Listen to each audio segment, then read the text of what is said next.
Okay, so let me give you a little background on the pricing workshop and why I started doing this. Back when I came in the business 20 years ago and, was out having opportunities to get out there and talk to listing up people and give them pricing on their house.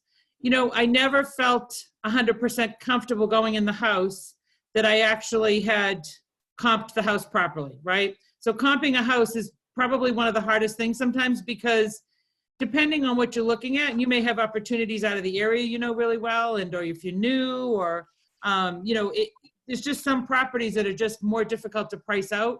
And having that level of confidence, I had gone in at one point that first year and came out with my comps, and I was happily showing the person why I thought the house was priced that way. And the sellers looked at me so seriously and were like, well, that's interesting because the other agent completely used different properties. And I thought, oh my God, like, I went totally down the wrong bunny hole, or did that agent go down the wrong bunny hole? What happened here? So I wanted to have that confidence around the pricing when you go in so that you at least feel like, okay, if we're gonna have a good conversation about this, let's make sure we have good data, okay? And so this really came out of, as a new agent, I actually took appraiser school because I thought, well, maybe if I know what the garage is worth and the extra bedroom is worth and the extra bathroom is worth, then I'll know how to price the house, right? When I have a different scenario. And quickly realized that didn't work either. That didn't work either. But I did start to see some common threads through comping the house. So in terms of the spreadsheet stuff, I'm going to talk about pricing in general, and then we're going to dive into the pricing method. The pricing is about, and I'm going to say it now and I'm going to say it a couple of other times so you remember this. This is about getting on the bullseye. This is about getting into the right range with pricing so that when you start to go into MLS to look at the comps, you'll have that confidence that you then don't, again, I'll use the term, go down the wrong bunny hole, right? Because we can easily do that. We can say, oh, there's a 4-bedroom colonial. It's priced like that. And that can sometimes take you down the wrong path. Okay, does that make sense? Yeah. Just having that piece. So what came out of that, I'm a financial person. I come from a financial background. What came out of that was a spreadsheet. I'm a numbers person. I like to run numbers. And so I started to look at, and a lot of you are used to this that have been in the market, price per square foot. What are things getting priced per square foot that are comparable kind of properties? So we're going to talk about that.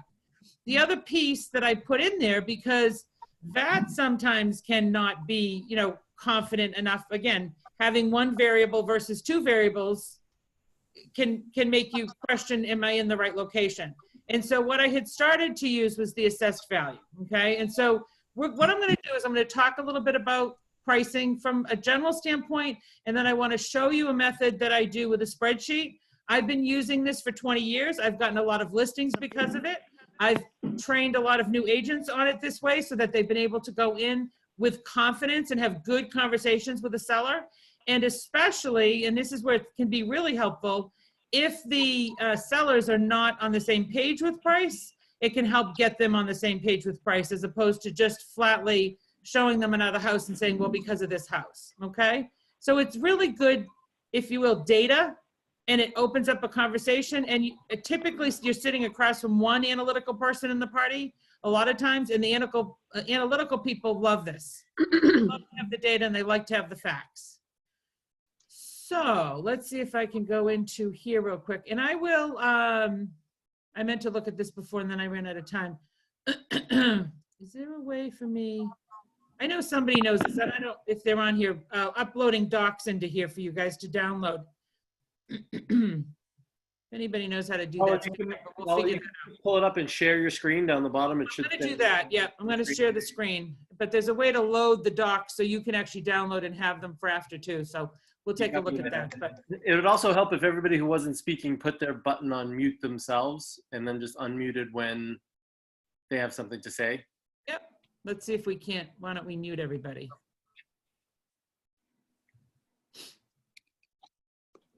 But if you mute us, you have to unmute us. Okay. I just have to find the control panel. We can do it ourselves, Paula. Okay. Everybody good? Actually, I can. There we go.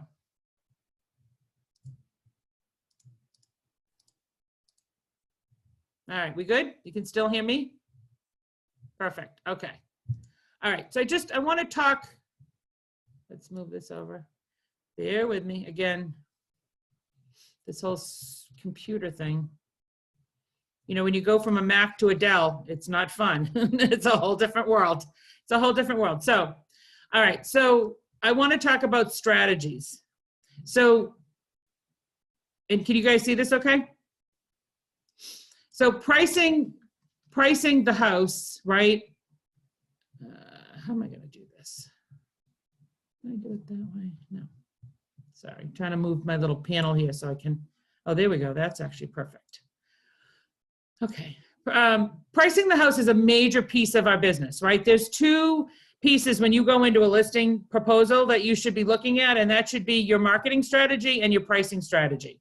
So what we're looking at today is the pricing strategy component that you're going to talk to folks about. Now, I don't ever believe that you should be going in and telling someone what the absolute number is that the house should go on for. What you should be doing is presenting the data and presenting the facts and the information and the competition, and having a conversation with them about how they want to place within that competition. And so we'll talk about that in a little bit. You want to be the pricing expert. You know, I'm very big on having things priced properly so that you're not the person that has your signs up all over the place, but then your sign comes down and somebody else puts the sign up and then actually lists the property. So if you can't get yourself to the point where you're having good conversations and educating, you are going to end up listing houses for over where they should be listed and then not getting paid, right? And because you'll do all the hard work, market it, the next person walks in and says, hey, it needs to be low, and they go, oh, okay, and they get it under contract within a couple of days. So you want to be the agent that can actually deliver the news to them about what the house is really worth, and have a conversation about what their strategy in this process is. You know, how quickly do they want out, and what's the strategy we want to implement around listing this property to ensure that we get you the most money. Okay, I love the little cartoon on here. I know what the comps say, but my house is special, right? We hear that all the time. I know, but I have this, but I have that, okay? So we know that the market runs on supply and demand. There is nothing, and sellers don't always understand this. They love to tell you that my house is, you know, I bought it for $500,000. I put $50,000 in, so now it should be worth $600,000. They think the math works that way, right? And it does not work that way, because it will all depend on supply and demand. Now, we know what kind of market we're in right now, right? We're in a low inventory market with some high demand. So, you know, we'll talk about the strategy and how you approach that, but you have to know what market you're in, and you have to know what the conditions are at that very minute, because they can differ very quickly. You're going to see a shift as we come out of this potentially in the market, and you may possibly see a couple shifts this year in and out of different markets as things start to adjust and settle down when we come out of these conditions. The value of their property is only going to come from what someone is willing to pay, right? That the value is strictly what somebody is willing to pay. Now, I point that out because in some of these markets, you know, sometimes I've seen a property go on, and let's say the property came on for $500,000. There were, you know, 5 offers on the table. They end up getting $550,000, $560,000, and I'll hear an agent or someone say, that house is not worth that. Well, that's actually not a good statement, right? Because it is worth that, because somebody was willing to pay that for it. The value is what someone is actually willing to pay for that property. So be careful the conversations you have with the seller too, setting that up properly, because ideally, if you set this up right, especially in today's market and the market we've been in the last year, if you set this up properly, you may even get them more than they might have gotten from a different pricing strategy. Okay, I'm not going to say they may get more than the value, because the value is what someone will pay, but they may get more because of the way the strategy that you execute to get it out there for them and to drive the traffic. So the big pieces that become important in the local market is how much inventory is currently available. What is their competition? Who are they up against, right? How long is it taking to sell those properties? What does the days on markets look like? Now, if you've only been in the business for a couple of years, you only know one world. You only know the world where we put the house on the market on Wednesday, Thursday, we do open houses on the weekend, we field multiple offers Monday, Tuesday, and we move on. And if it doesn't go under contract Monday, Tuesday, the world thinks there's something wrong with it, and now we're stuck dropping pricing trying to get someone in, right? You're about to learn what we call the real market, which is sometimes stuff goes on and it stays on. Or like in this case, when we come out of this event, things will have some days on market, and it's not going to be as big of a deal as it used to be because, you know, it's just not right now. It's in order to be out there and right now get that exposure, they may be accumulating days on market, and that's okay. The other piece you need to take into account when you're looking at a property is, are there any other major local community changes? What's going on in the area? You know, I over the 20 years, I know every once in a while you drive to a property to go meet with the seller, and you know, you've done all your paperwork, you've done all the analysis, and I'll be driving down the street and I'll look around and I'll think, oh boy, there's like 6 for sale signs on the street. What's going on? And you have to check into that. You have to know, is there a motivating factor outside of just the fact that someone's downsizing? You know, is there a new business going in across the street? Is there, you know, is the plane path of the airport going to change now, and that affects the neighborhood? So you've got to plug into the local community to see what's really going on in the area. And the 2 pieces I mentioned earlier that we're going to take a look at when we dive into the spreadsheet is price per square foot, which a lot of people are used to that, and you've heard that. And I want to be careful, because when we talk about price per square foot, that's not always across the board, right? When we look at a price per square foot on a property, we need to be very careful to look at similar sized properties and similar properties, because the more square footage you have in the house, the lower the price per square foot is going to be. So a 4,000 square foot house gets less per square foot than a 3,000 square foot house in general. Does that make sense? I know sometimes people like, that doesn't seem right, but the bigger the house, typically that average price per square foot is starting to go down. And you want to compare apples to apples. You know, a split level entry versus a 4-bedroom colonial is not going to have the same price per square foot, even though they might be exactly the same size in the exact same neighborhood. So there are other factors that are going to play into that, and we're going to talk about that when we look at the spreadsheet. Now, the piece that I introduced that works well about 90% of the time. There's some times when sometimes this isn't valuable or usable, and we'll talk a little bit about that. But I'm out in the chat, so I have that, sorry. Okay. I used the relationship to the assessed value locally to help equalize properties. Now, I want to expand on that just a little bit. Oh boy, what did I do? Sorry. I want to expand on that just a little bit. The assessed value is not what the house is worth, correct? I want to be clear about that. The assessed value has to do with the tax base in the town and how people pay taxes on the property. What I can know, though, is that no matter how a town assesses, and every town assesses differently, some towns assess high because they want to be able to say they have a low tax rate, and others assess low and have a higher tax rate. What's consistent is that within that community, all of those properties are assessed the same way, right? And you're paying taxes on your property based on, you know, do you have more land? Do you have more square footage? Do you have excellent condition? You know, do you have a colonial that's worth more? So all the factors that we need to take into account for the value of that property, the community takes into value for the taxes, okay? What I want to clarify here to make sure, and again, I'll say this a couple of times because inevitably somebody always comes back. What we look for is the relationship to the assessed value. So for example, if I'm looking at a colonial in Waltham, let's say, or pick a community in a neighborhood, right? And I start to look at the colonials in that neighborhood, I probably will see a trend that they get a certain percentage over the assessed value typically on market. And so when we dive into the spreadsheet, that's going to help us show. So we'll look at price per square foot, and then we'll also look at that percentage to the assessed value to see if we can once we do that calculation, kind of have some assurance around the data that we're actually using. Does that make sense? I can't see everybody's face. So if you need to pop in, you can feel free to unmute. I don't want to do a ton of questions so we can get through it, but, or do what Chip did, which he put it in the comments. So he's asking about the finished basement factor for square footage. And that's an amazing question because you do not get the same price per square foot for finished basement. Okay, so be very careful when you're doing these analysis, especially now the way the properties are tracked, put into MLS. What's nice now is you have an indicator that says, does the square footage include the finished basement or not? And so it is one expansion that you're going to have to look at based on that community.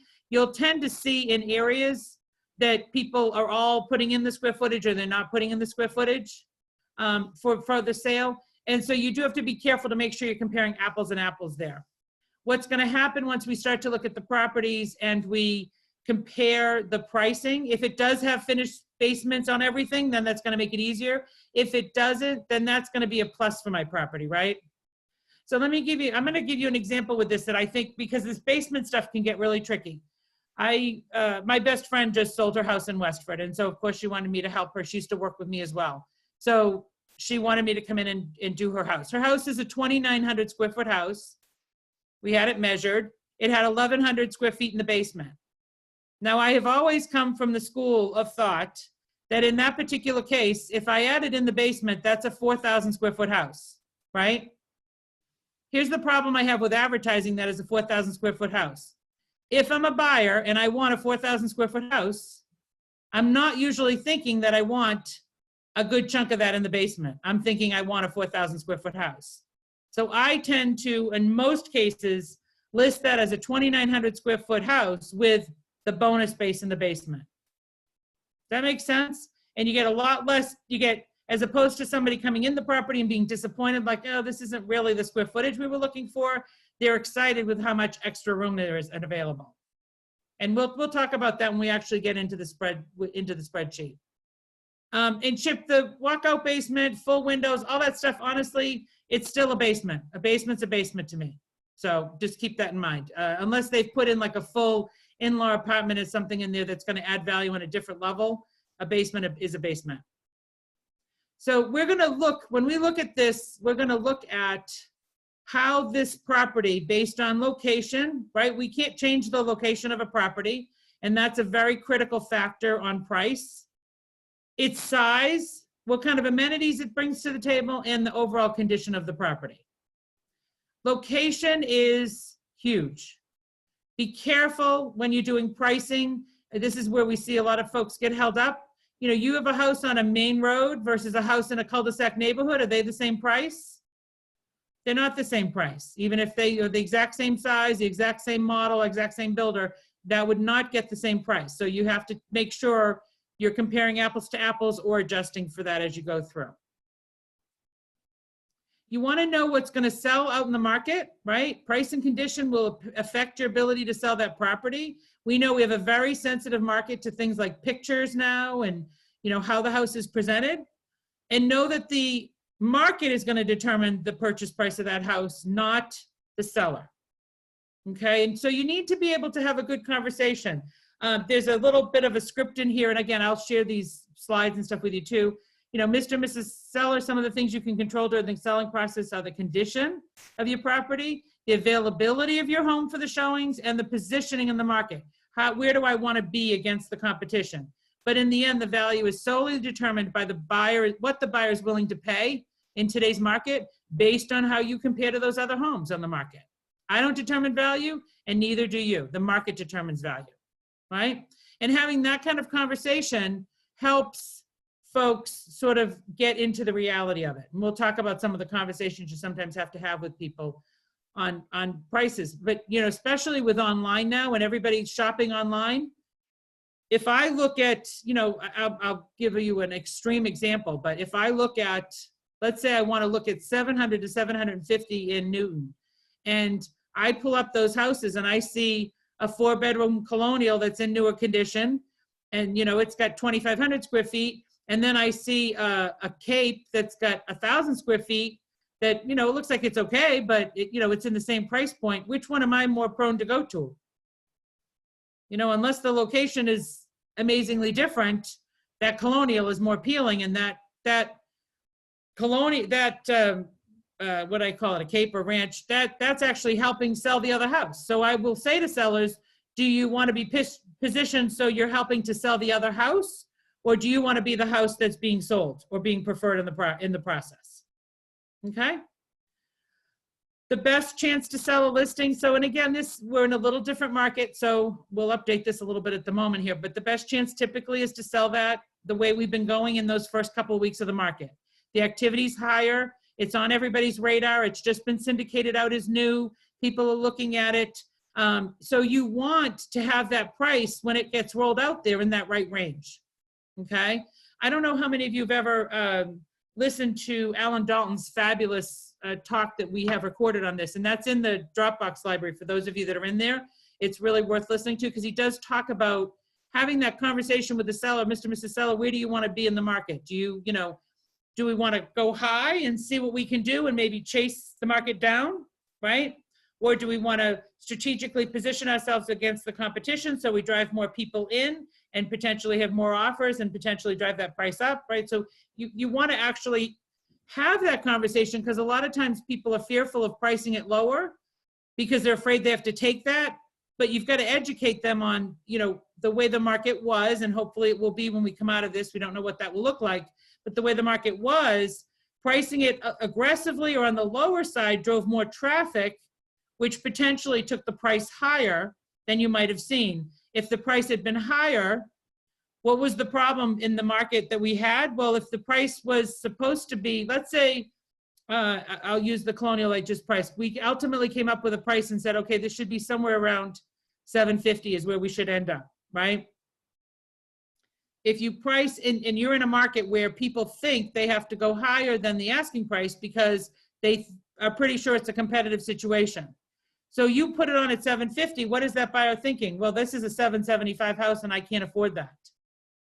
And so sometimes it gets missed in the shuffle, as opposed to coming on at like a $729 and maybe driving a little more traffic in and having that room to actually drive that price up, and sometimes ending up over the $750 because you drive enough demand, and people love to compete and they love to win, right? So sometimes those buyers just go high enough just so that they can win and get what they're looking for. Okay, so you want to make sure that their house is priced right so that they take advantage of the window of opportunity, and they also, you know, they get seen by the right buyers. There's a problem with overpricing, and you know, if they really should be in a 700s and you're pricing it at 850, what happens? Well, buyers search based on price range, right? And the agent sets up the search based on price range. So a lot of times sellers will say, price it and the offers will come, and the conversation you'll have to have back with them is, I understand what you're thinking, but the problem is they're not going to come because it's not even on their radar because you're priced too high. People will say, oh, well, they'll make an offer. If they want it and they think it's only worth $750, like you're saying, they'll make an offer. I said, I understand what you're thinking, but they're not even going to see it. So they won't make an offer because you're outside of their range. So have good conversations around that so that you can actually price it the way it needs to be priced.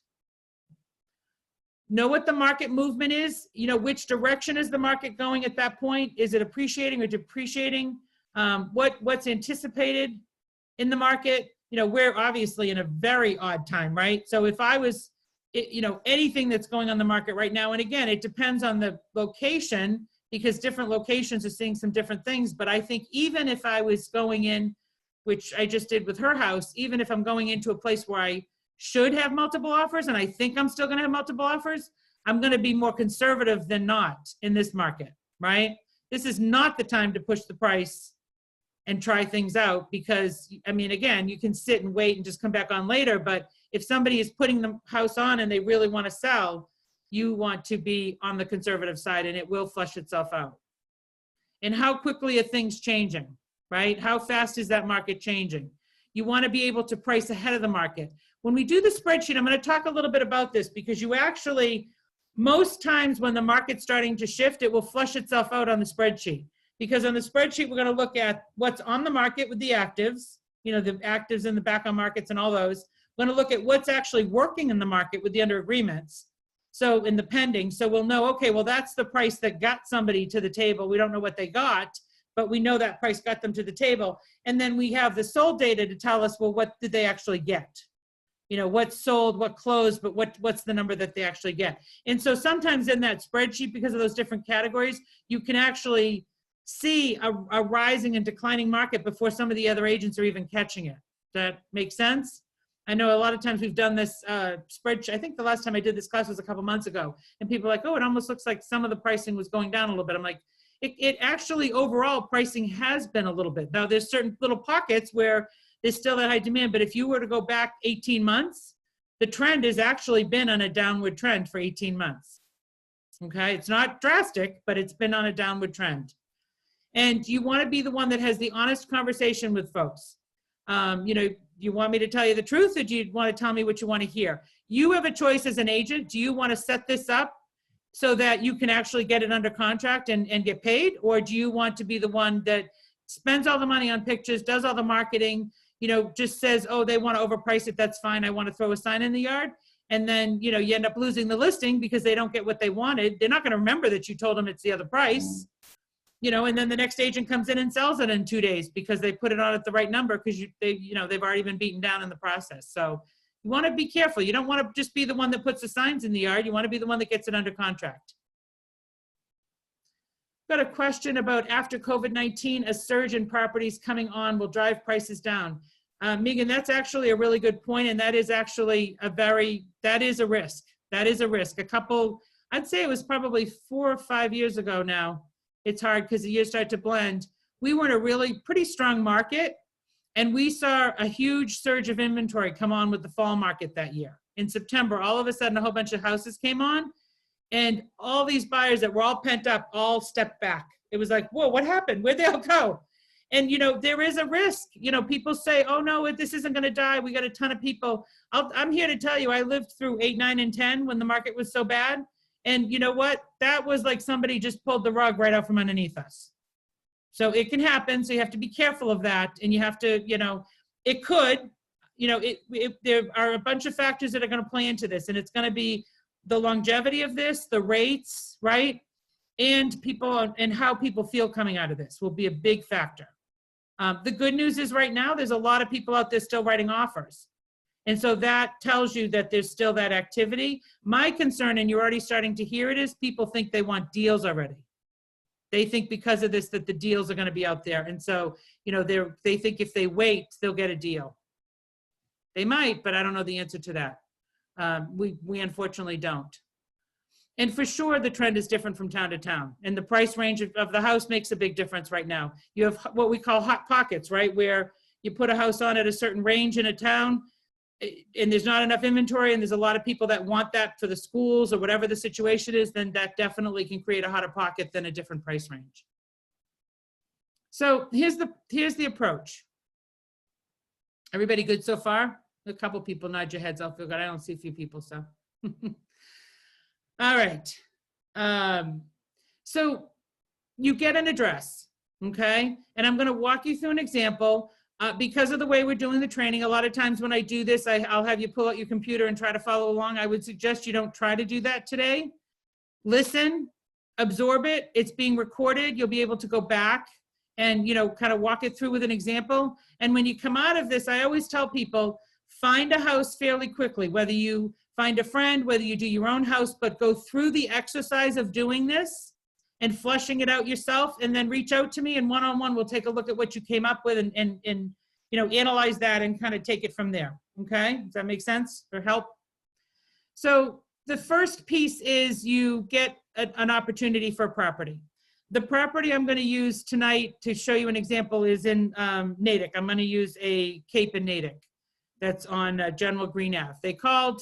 They want us to take a look at the pricing, come in and, you know, talk about how we would market the house and how we would price it. So the first piece is, how are you going to find out about that property? And actually, I'm going to take half a step back, because then I'm going to share my opinion, and it's strictly my opinion, because there isn't really a right or wrong with this. It works either way.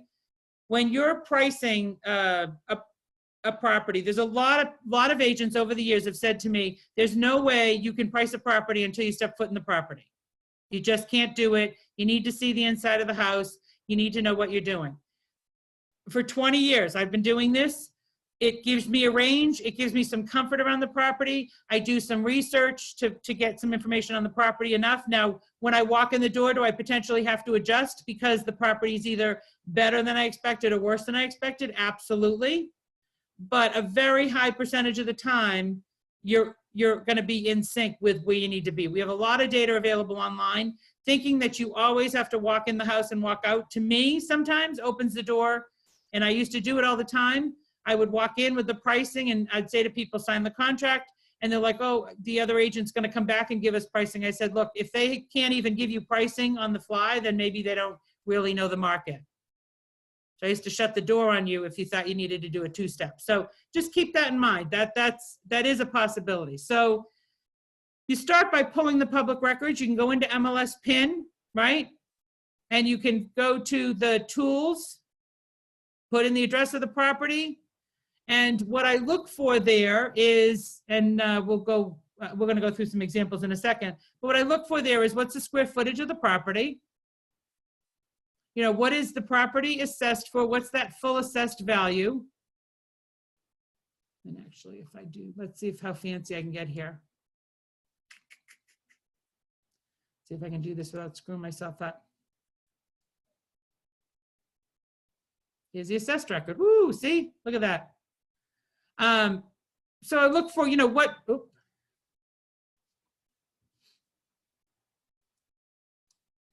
Sorry. Wrong house. It should be a native. I'm most challenged here, definitely most challenged. Okay, can you guys still see that? Yes, okay. All right, so like in this particular case, this is a property in West Roxbury that listed actually almost 4 years ago now for a friend.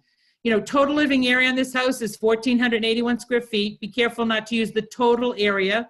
Make sure you're using the, you know, living area. It does have the, what style it is. In this case, it's a cape. It's an eight room, 3-bedroom cape. You know, if I scroll down here on the left side, I can see the assessment of $429,000. So I know what the assessment on the property is.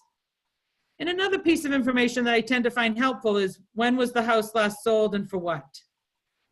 And part of that is because every once in a while, you know, you'll get that property that somebody bought 6 months ago, and for some reason they're trying to sell, and you need to know that because you want to know, well, I mean, depending on the trend, they may be losing money, they may be gaining money, but you want to know that because you also want to know what the motivation is there if someone's selling that fast.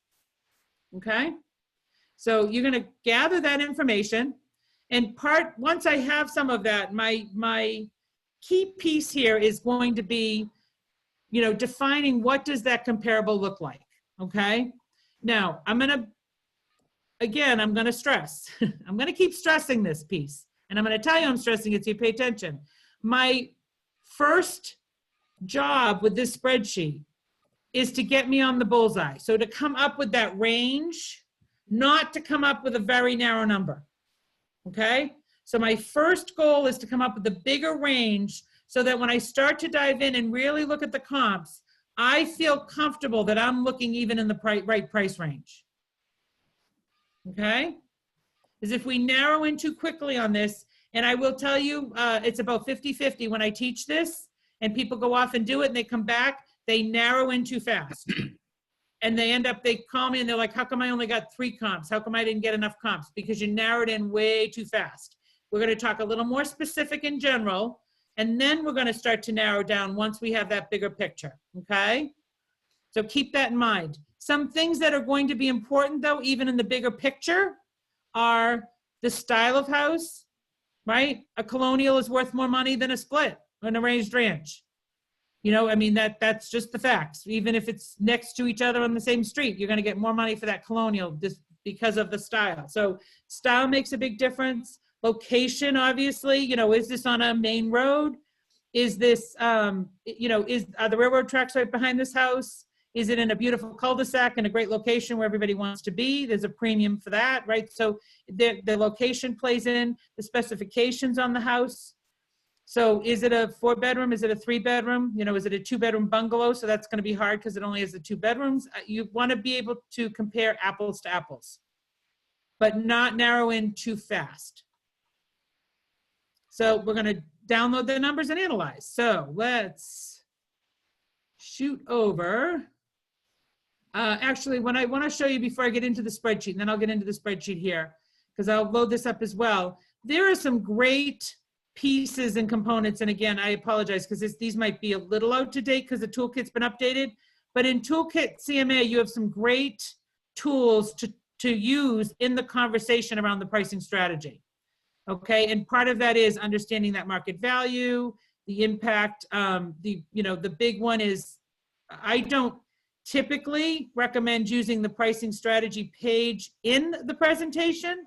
I print it and put it in the folder separately when I go to do a listing opportunity, and I'll tell you why. This has the price range in here in ink. And I have, unfortunately, too many times walked into a house when I was newer with the price in ink and went, oh crap, it's in the presentation and that's gonna be too high. Because if the seller sees that high number, I'm screwed. I'm never gonna get them off that number. So I like to pull that page out, keep it in my folder, and if it plays into play, then I can pull it out and put it on the table. But if it doesn't, then I'm not stuck having to try to backpedal back out. Okay? And then the other piece is the effects of overpricing, obviously, that we don't want to be chasing the market down. It's very easy to show them data in MLS of examples of that people who priced it too high and ended up lower than they should have been at because they were chasing the market down. And then again, this is about the asking price to compare it. So there's some good collateral pieces in there, okay? Now, what I'm going to show you, and again, I'm going to do this because of our format here, and I've got so many people on the Zoom and not as much interaction as typical. I want to go to, it's sideways, maybe we don't. I know how to turn this? I did for the other one. Well, that's the end result, but I'll show you the one on the desktop.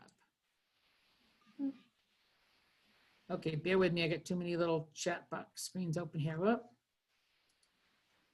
Don't be laughing at me. I'm just, this whole Dell thing, man. There we go. Let's get that closed. Give me a minute. Give me 1 minute. I just don't want to close you guys out. Okay. Let's go back to the share. Okay, let me show you this. This is what we're going to get to. And I want to do this because sometimes it helps, if you're like me, knowing what we're trying to get to helps me follow along the steps of how I got there, okay? So this is the tool that I would print out. I've got actives and under agreements and solds for this property. Now, this is a property that happens to be on the market that the sellers called us and said, we're on the market, we're not happy with our agent, we want you to come in and do a pricing, which remember, you can do because they called you. You couldn't market to them, but they called you, so you can go in and present, and you can absolutely take that contract based on their end date of their contract. So if they were ending next week or the week after, you can have them sign a contract for right at the end of that contract to go forward with the marketing, okay? It's showing me, and again, I just hope this helps you sort of wrap your arms around where we're heading. It's showing me price per square foot, average, percentage to assessed value for the actives, for the under agreements, and I can scroll down over here for the solds, and I can see that, you know, there's more solds, obviously. So again, it's data to work with, and then what we're going to do is jump in and take our subject and do a calculation and come up with a price range to give us, again, that bullseye that we're starting to shoot for. Okay? So that's where we're heading. We're good with that? Let's talk about the steps. So let's go back to, oh boy, hold on. Uh-oh.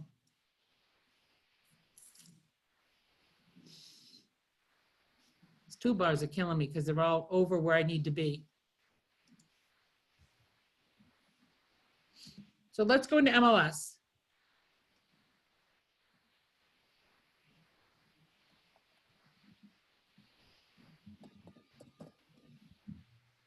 This is the other problem when you don't have your own machine. You have to know all your freaking passwords. I don't know all my passwords. That does not work really well. So, okay, so I'm gonna start with this property. I'm gonna go to the tools. I'm gonna start to look at the public records. You know, let's put the address in. So it's 47 General Green in Natick. Whoops. Not Green.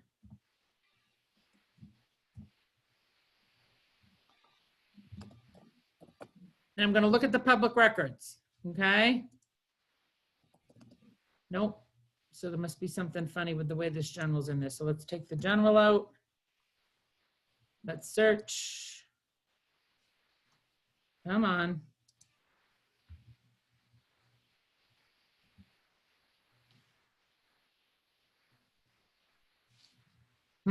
I did this earlier. What am I doing wrong?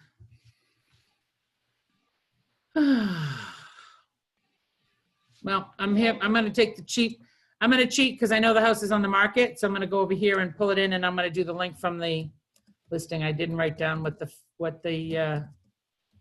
be something funny about the street address. So let's go take a look there. So here's the house. They've asked us to come in, price it, take a look at it, and see what the problem is. They've been listed with an agent for a while. They're not happy with the traffic that they've gotten. I'm going to jump into the public records here. Excuse me, Paula, it's You're Susan. not seeing the screen. Susan, yeah, are we supposed to be looking at your screen? I mean, we're still on the spreadsheet. Okay, hold on. Thank you. Thank you for letting me know. Sorry, I didn't have the chat. Hold on. Oh, boy. I'm telling you, I just want my machine back. This is so painful. Oh, let's see if I can pull this over there. Come on. I had to borrow the neighbor upstairs mouse because the clicker thing was really bad. Let's try this.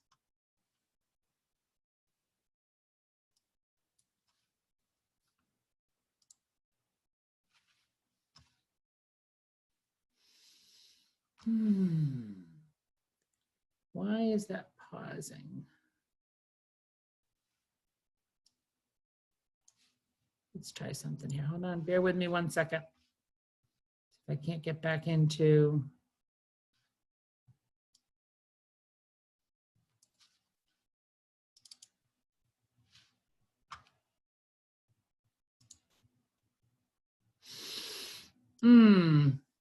Technical difficulties. Let's see if I, no.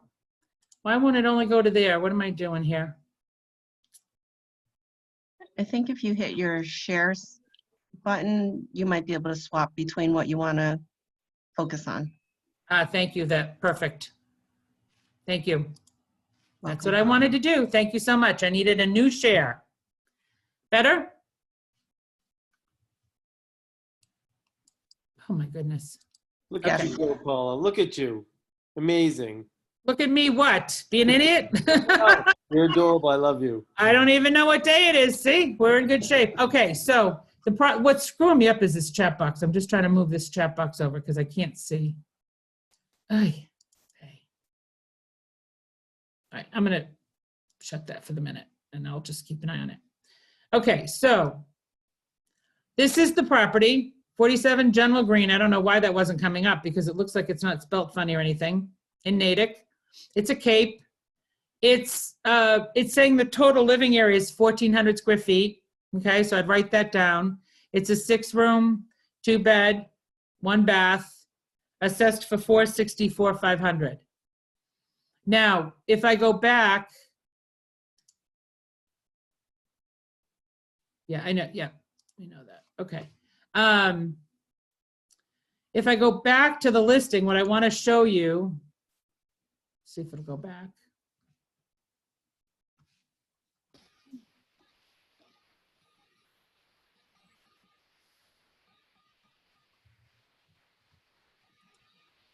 Oh, hold on. Give me a sec. You still got the screen on, the screen share? Okay. I want to go back to the property because I want to show you a couple things.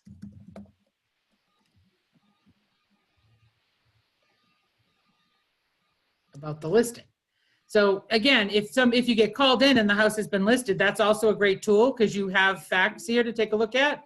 It's also always a good idea to run that address and do, go back a couple of years or go take off the timeline and see the last time the house was listed, what the specs look like. So you can also take a look at some of the pictures.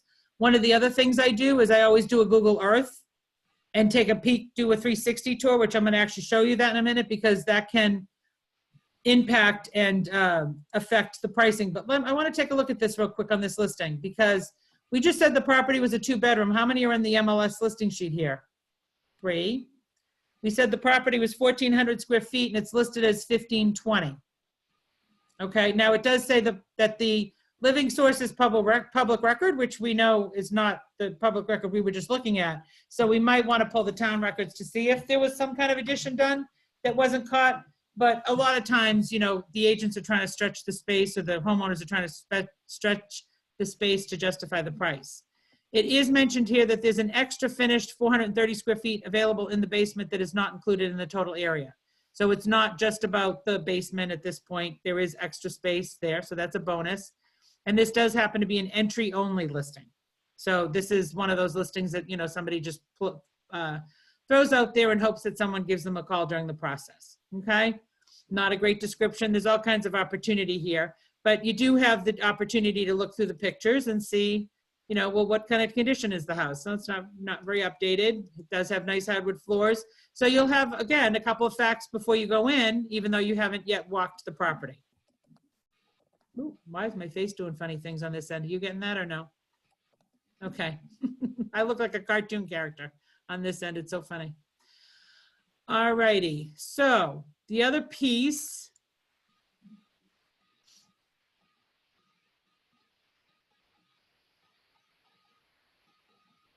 okay, give me one sec.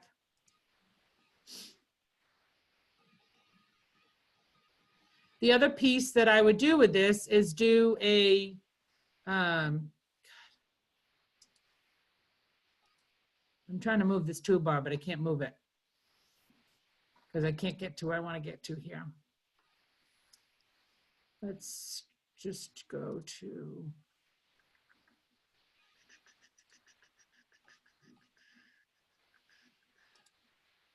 let's go here. Come on. Oh, sorry guys. This not being on a Mac is very painful. I kind of had a feeling this was going to happen, but here we go.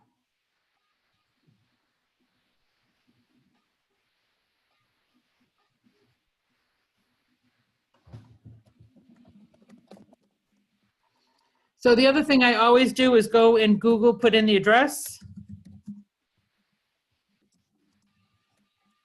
Take a look at the map.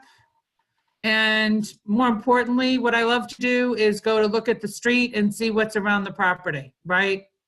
So in this particular case, there's the property that matches what we just saw in MLS. So we know that that's the house, but where is the house and what does it look like? What kind of street is it on? MLS. Sorry? We're still looking at the MLS page. Just to go to share again and change what you're showing us. Thank you.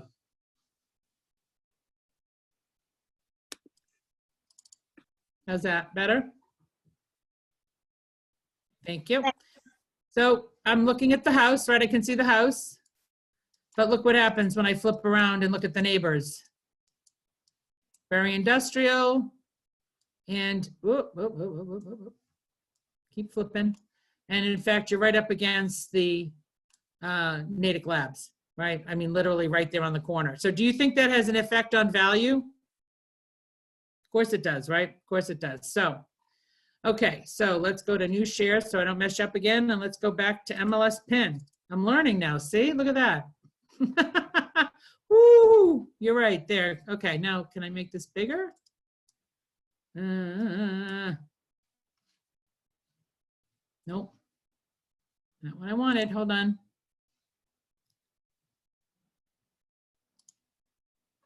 Well, let me go back.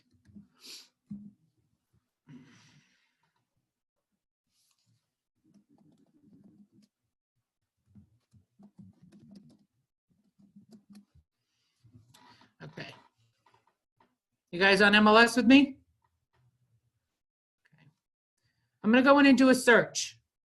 So let's talk about this property, about what kind of properties I want to look at to compare it against. So it's somewhere between, I'm not certain, but it's somewhere between 1,400 and 1,520 square feet, right? It's potentially a 2-bedroom and a 3-bedroom. I'm not going to go down that rabbit hole just yet, but I'm going to look at the square footage. So I'm going to go into search. And I want single families, and I want all the active statuses, but I also want contingent, under agreement, and sold. And the majority of the time, I'm going to keep this at the today minus 6 months. There's only some circumstances occasionally where you'll change that, but anything longer than that, and you know in today's market for certain, anything longer than that, it doesn't even make any sense, okay? I'm going to come over here to this living area, and I'm going to say that I only want to look at houses in the 1,200 to 1,800 square foot range, because we're somewhere like 14, 15. That's a pretty decent range on each side, but not too extreme. So, and back up for a minute. If I have a 1,500 square foot house, am I the same as a 1,000 square foot house? No, that's a totally different house, right? Just as like once you get to 2,000 square feet, that's going to be a totally different house. So you might go 1,119. It's not going to change it a whole lot here, but be careful not to go too big, because remember what I said, the bigger the property, the lower the per square footage they get. So you're going to throw your numbers off if you go too far up. You know, if you have a 2,500 square foot house, you should not be comparing that to a 3,200 square foot house. That's a whole different ballgame. I'm going to come down. I don't know off the top of my head if Natick has different zip codes, but I'm going to use the zip code, or I could put the town in at this point. I'm going to put the zip code in case they have multiple to make sure I'm getting the same area in Natick. Okay. And at this point, all I'm going to do actually is just select like homes, because I don't want the colonials, right? They might be worth a little bit more money. So I'm going to just start with, I'm going to go into style. Whoops. Whoa, that's not even close. Let's go into style. And it's a Cape, so I want to compare it to Capes. You know, in that area, there can be a lot of antiques that are similar, right? Similar layout. It might be a 2-bedroom, so I'm going to pull the bungalows in just in case, so I have that data. The other thing I might want to pull in is like a farmhouse style, that old style, right? You know, again, if it's a ranch, pull in ranches. Take a look at ranches and see if you can compare ranches to ranches. If it's a colonial, stick to the colonials. The stuff to watch with the colonial that you'll see on here is like the Gambrel is right. That's a colonial just with a different overhang. So you want to make sure you look at the couple of the different styles. And you know, it's okay to go too big on this and narrow it down than it is to get too narrow. But a split and a colonial, not the same thing. I don't want to pull all types of houses in on this because that can affect the value and throw us off here. Okay, but you have a lot of choices now on here for styles. I wouldn't get too carried away. Not all of them get used. Did that save that? It didn't save that. I think it did. Cape, bungalow, we'll go antique. We'll go farmhouse. There we go. I had my little, I gotta keep moving the little bar around so I can do this. So I got 25 results with those specs. Everyone always asks me, well, what's the magic number for numbers of property? Well, I don't want 100 because that means I was too big. I maybe in Boston, I don't need to do a whole zip code. I need to do a radius around the house, right? Or around the building. Or maybe it's such a big complex, I only have to do within that building, okay? So, you know, and you don't want too small. If I only got a sample of 5, then maybe I narrowed it down too much too fast.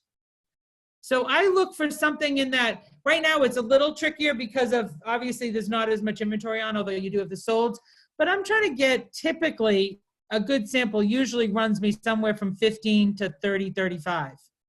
Usually when I'm in that number, I feel like I have enough of a sampling to know that I didn't exclude properties that I should have included or include too much stuff that I shouldn't have, that's going to skew the numbers. Okay? I'm going to go into the results. Now, this is usually where folks are like, ooh, we've never done this before. You can, in MLS, and you can do this really for any purpose. It works perfect for the pricing that I like to do. But you could do this to do any kind of statistical stuff that you also want to run. I'm going to pick all the listings for now so that we don't have to scroll through and potentially eliminate anything at the moment. And I'm going to come over here to this blue button that says download.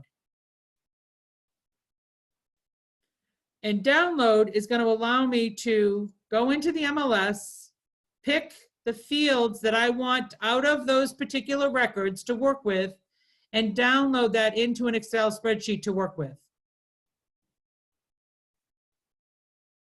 Everybody amazed at that? Michael's like, wait, what?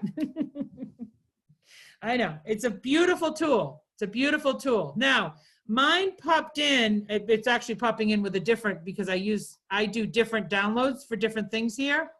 So let me, I gotta move you guys again. Hold on, I gotta move your faces again. Hold on. I know that sounds funny, but I gotta like move the little box so I can actually see. No, I want you the other way. There we go. Okay, so I do different types of searches because as a manager, I do some things too. But I'm gonna go into this one so I can show you what the fields are for the CMA. So these are the list of fields that I use in the spreadsheet. Okay, I am gonna send you a sample, or you can take a screenshot of this, or you can write stuff down. I'll give you a minute, but we're looking for the status. I need to know what the status of the property is when I pull it in, because I've got actives, under agreements, and solds coming in. I've got the address. You know, we should only be pulling things from one town. Very rarely when you do this spreadsheet, and again, there's very rare occasions, but most times you want to be staying within town lines, because we all know the reality of that, right?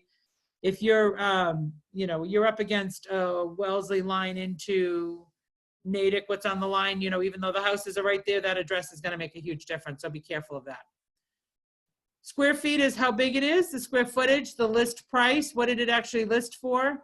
There is now in here price per square foot, which is a beautiful thing. I used to have to calculate this for a lot of years, but they've added that in. Sale price is what it actually sold for. The tough one that people always have a hard time finding is settled / sale date. That's the date it closed. They call it settled date. And assessed value.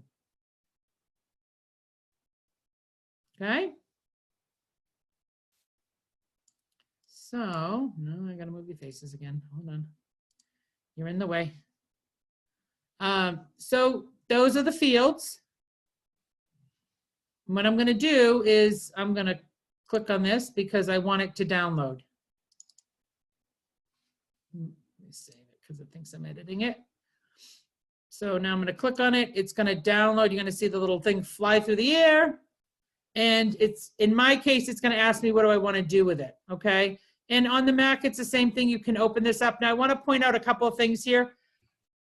If you've never downloaded an MLS like this before, make sure the options at the top have custom, you know, that you've got custom format. You're going to save it as a CSV, a comma delimited file, so that it will pull it into the Excel and we can work with it. It'll dump it into the right columns for you. So you want it as a CSV. And you want to make sure that it includes a header row so that you know what you're actually looking at for the values. I almost always inevitably get a few phone calls because people are like, what am I actually looking at here? But so include the header row.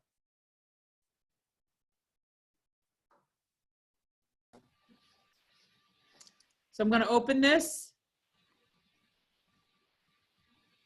And it's going to jump me right into Excel. Everybody see the Excel sheet? No? Every time I change, I have to go to,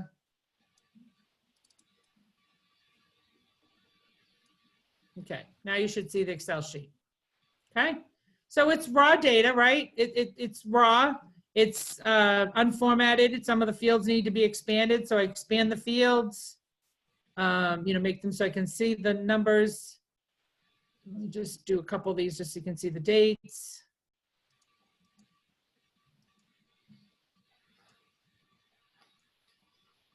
Okay, so that's the raw data. Now, let's go, nope. What did I do?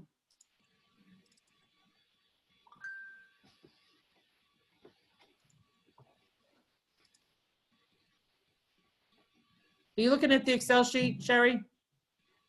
Yeah, okay. Okay, it dumped me out for a minute. Okay, so this is the raw data. This is all in, it's got all the different statuses spread out. So I want to start by selecting the whole sheet. And I'm gonna, this is really trickier than I expected because I don't know how to move this bar. Let's see if I can close it.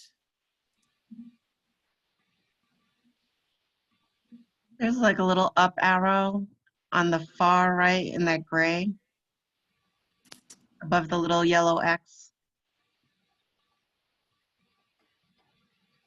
Do you see it?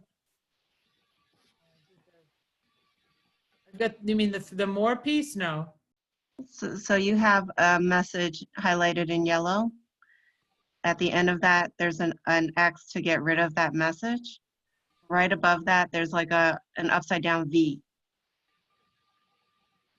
I don't have that. I have an upside down V next to my mute. At the and top right corner. let's see, I can do. Yeah, but if I do that. Sorry, guys. Let me do this. Okay. Well, let me show you this, and I'll do what I can do in terms of the formatting so I can show you, because I can't get to the data sort here.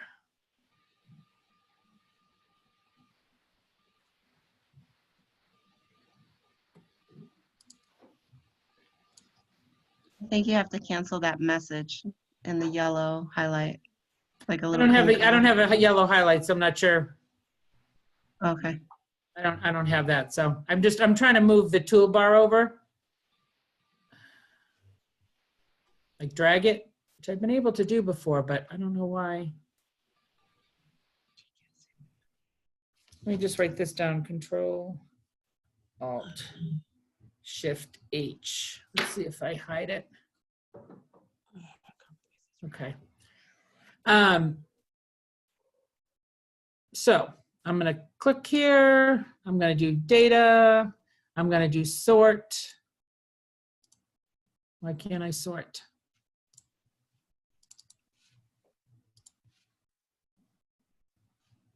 Sort. I'm gonna sort it by the status field. Okay, so that I get all the actives and I have the under agreements and the solds together. Now, your personal preference, I like to pick up and take the under agreements, throw them in between the actives and the solds so that they kind of make sense, right? There's a little bit of a flow to the way the data is going. I'm going to throw a couple of extra rows in between here so that I can do my calculations and not run into the different statuses. Okay, still with me? Okay, I'm gonna go up here. So one of the things I'm gonna do, everything's in here that I need except for the percentage to the assessed value. Okay, so I'm gonna add a calculation in here. I'm gonna add in the percentage to assessed value.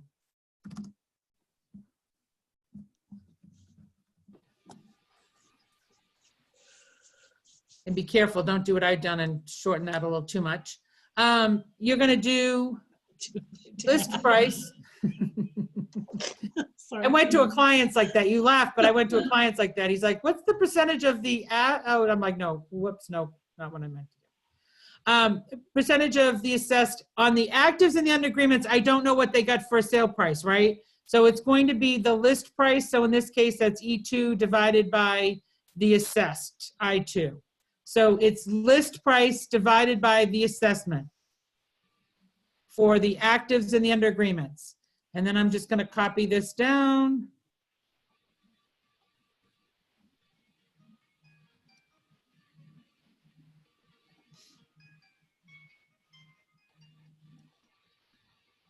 Come on, paste it for me.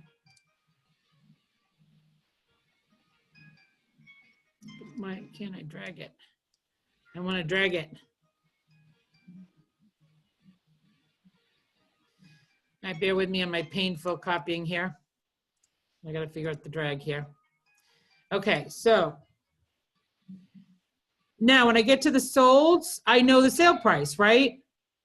So for the sale, for the ones that are sold, I can take the sale price, so in this case, G11, and divide that by the assessments, I11.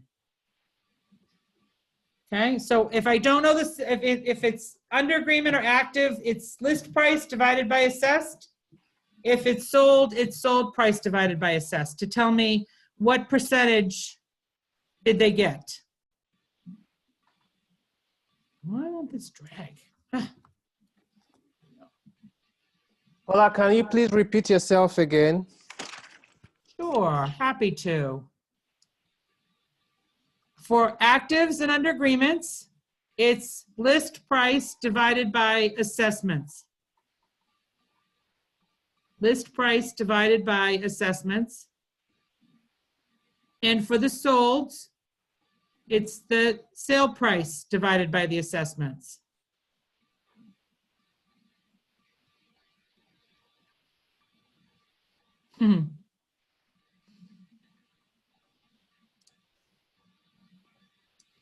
Okay? All good? I'm just going to format this to make it easier. I'm going to make it easier for you guys to look at here. So I'm going to format the cell into into a percentage, and I don't need the decimal points. I know a couple people are saying, you know, I need an Excel course a little bit. This is fairly basic. I'm happy to help you with any of it, and there's different ways to do the calculations and stuff moving around. But you can see some of these are actually coming in under 100%, which is unusual actually in most markets, but that can happen. So this is the percentage to the assessed for the listing and the under agreements, and this is the solds. Now, what I want is what's the average for each of those categories? Okay, so in this case, what's the average? If I go to formulas and I look under the auto sum here, it'll give me an average. And this is why I put the spaces in. If you hit that, it'll just go up. So that's the average price per square foot.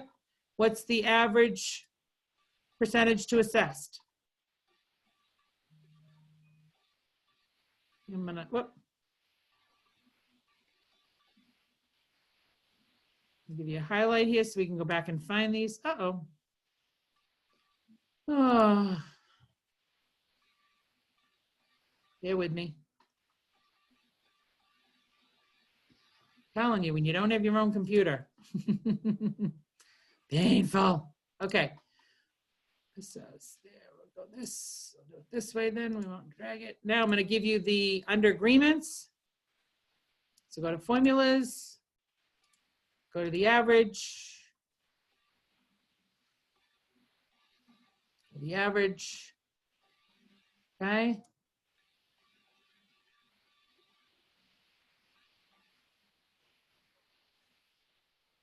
And I'm going to go down to the solds and do the same thing. So, and I want to talk about what this is actually telling me. And I'm going to give you a little information around the traction I've gotten with this over the years. So every time I teach this and people come back to me with, you know, examples and stuff, some people like to make it look all pretty and they put pretty columns in and they add all the bedrooms and they add all the garage information. They got all this data in there like crazy and they think, okay, this is a better spreadsheet than Paula had. I'll tell you what I learned over the years because I did the same thing over the years. And I learned that if I kept this fairly raw, and I actually used to print this out like this and handwrite my calculations right on the sheet, they're like my private notes. As opposed to a true tool for the seller, I made it look a little more like it was my own notes and my own calculations. And I would actually say to them, part of the research I do and part of the analysis I do is to pull this stuff together. I always, and I'm telling you, this is 20 years of this, I always got more traction when the seller felt like they were looking behind the magic curtain as opposed to a piece where I was making it really for them. Does that make sense? Like it was sort of like just showing them the way I thought and the way I was putting the number together. And here's what happened. A lot of times people would say, geez, another agent's never showed me something like this. And so it made having a conversation about pricing a lot better, right? Because remember, again, this is about getting on the bullseye. And it also is a little less subjective than if someone just says, oh, you have a 2-bedroom cape, so I'm only showing you 2-bedroom capes. So I'm trying to show you the, the colonial that's on your street and how you compare to that or how I'm going to justify the price. This is going to be way more accurate and it's going to make a lot more sense to people. And if you have that, and you will most times have at least one analytical person sitting across the table from you, the analytical people are all over this. They love the spreadsheet. Show me the data. Show me the numbers first, and then we'll talk about those properties, okay? Make sense? So here's the pieces that are important to me. Average price per square foot for the things that are on the market, the competition are running 333. The things that are under contract, they're running higher, but there is one in here that looks like it's throwing this way off, so we'd have to take that into account. If I go down, and so I'm 333, 397, 332, right? So I've got a little bit of a range. If I take this 448 out of here, because that does look like it's a little bit of an outlier, you can see that that's 346. So I'm in that 332 to 346 range, most likely. And that's a fairly decent range. And then I'm 102%, 113%, 113% of the assessed. So my subject is most likely going to fall between 102 and 113% of assessed. Okay? So I want to do the calculation. Now, instead of going in and typing all this stuff, let me jump over to the one that's done.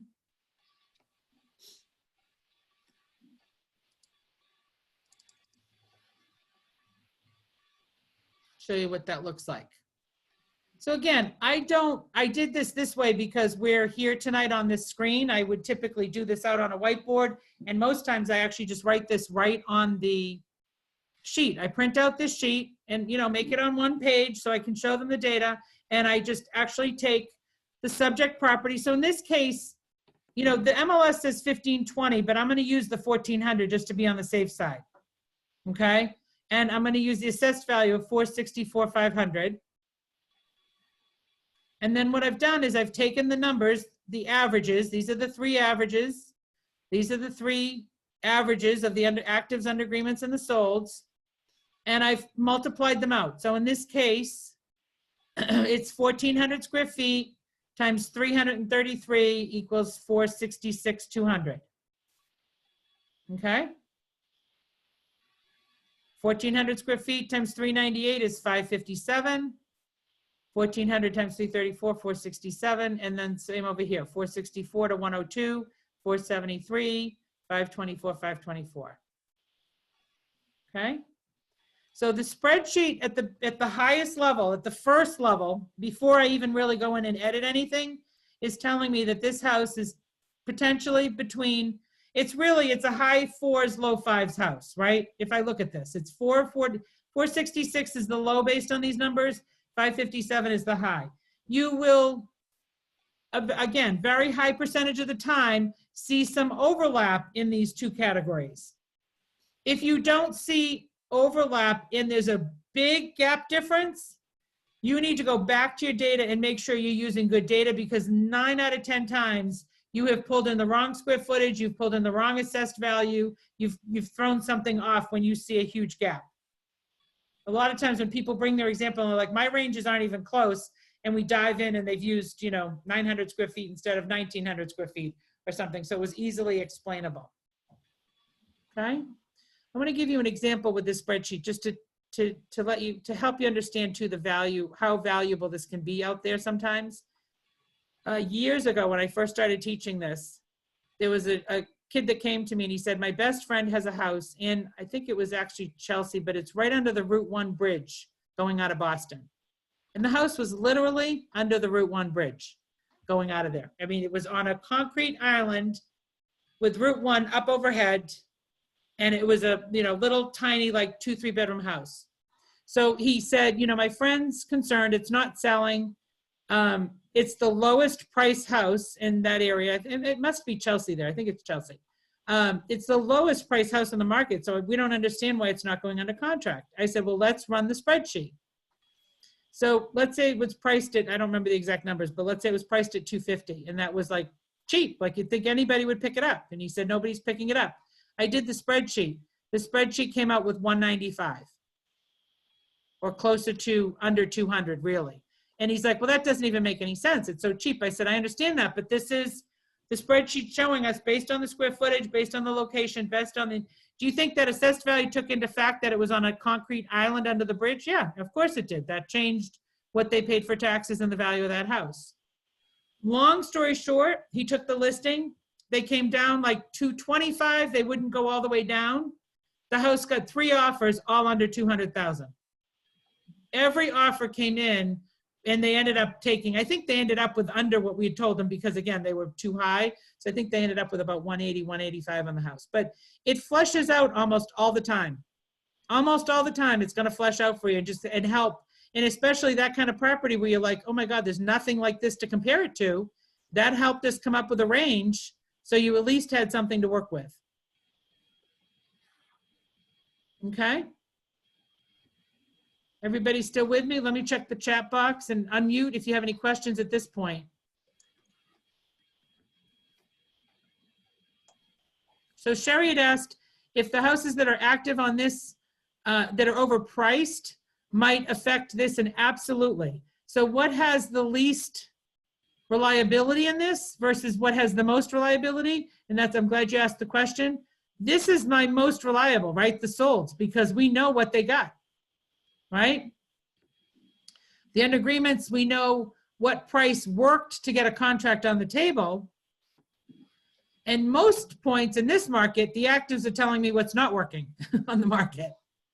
Right? So yes, so that's a good point to bring up. And then absolutely, Susan, this can be used on the buy side. If someone's questioning the value and they're saying, you know, help me understand is this house really worth that? That's a great way. Let me go back. I think I lost the share there.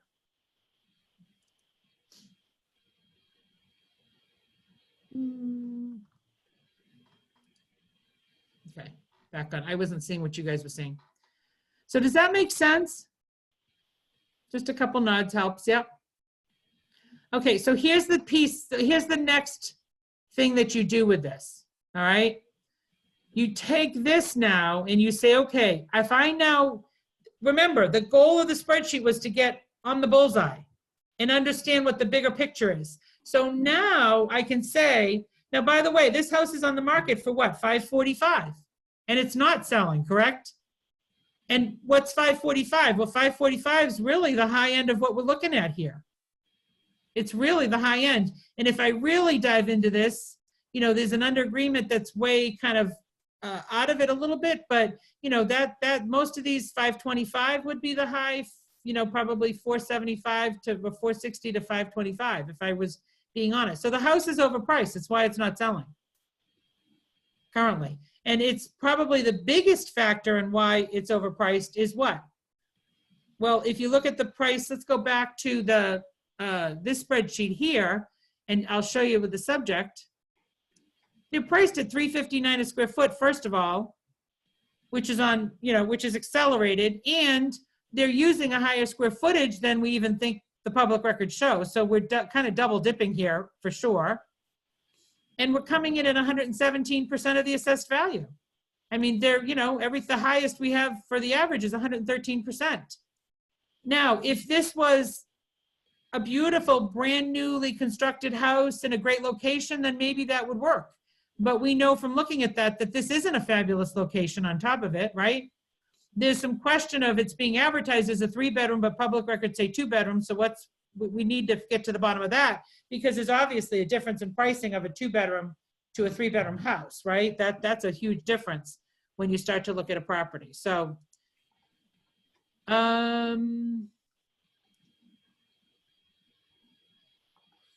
okay, David, are you okay with your formula, getting to the assessed percentage?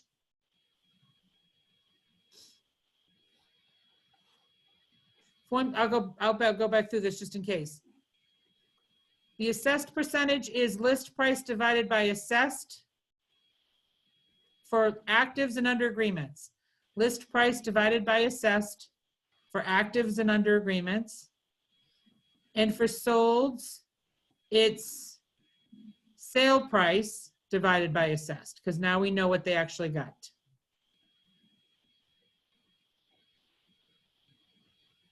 Herb, I did record this so you can go back and watch the whole, how we did the whole download piece from MLS to get the data for the different actives, under agreements, and solds, okay? But I do believe, and I will tell you this, there's a lot of agents that are gonna walk in that door with only sold comps, and I think that's dangerous ground as well, because that isn't telling you what's currently on the market, right? And it's not gonna tell you the competition. And a lot of times this spreadsheet, now I wouldn't pull every single one of these solds and use that in my toolkit CMA.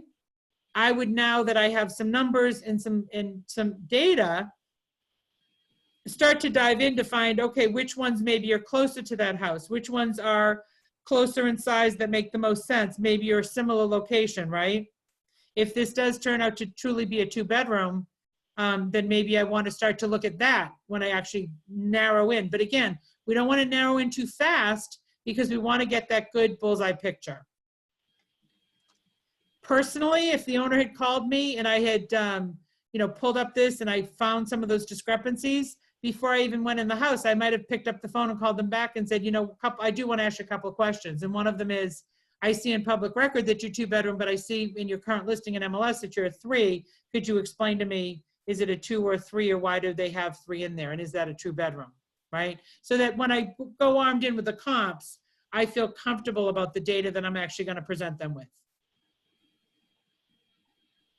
Does that make sense? Useful? Yeah. Yep. So here's the piece. So you've got the spreadsheet, right? You do your toolkit CMA. You don't just take this and go, oh, the price is $460 to $525. You now go back to MLS. You start to look at some of these. Let's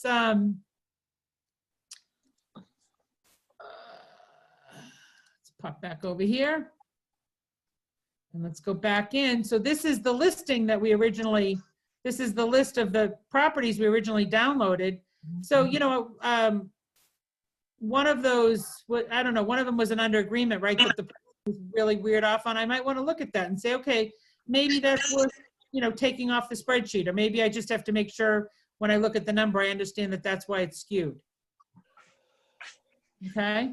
And you can start to do, sometimes I'll go back to the search and say, okay, well, now that I have that range, let me put the address in and do a half mile or a mile radius around it and get a feel for, is that neighborhood or area or premium, or maybe on the lower end of the range based on where it is, right? What are the other properties? If I come up with this range and then I do a search within like a half mile of that house, and that's going to be the highest price house in the area, I'm probably on the low end of that range and I need to go look at that, right?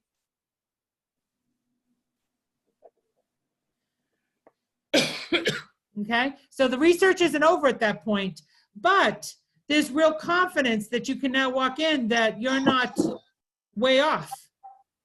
And in this particular case, that person that we've talked to, we know that they're overpriced, price per square foot, and they're overpriced based on assessed. Okay, so now let's assume this house wasn't on the market and they were trying to get me, in this particular case, this is the range that it came up with, based on their subject. And they're trying to say to me, well, Paula, we really think the house, we put a lot of money in this house. We really think this house is worth 600,000. I'm going to use a crazy number, right? Heard that one before.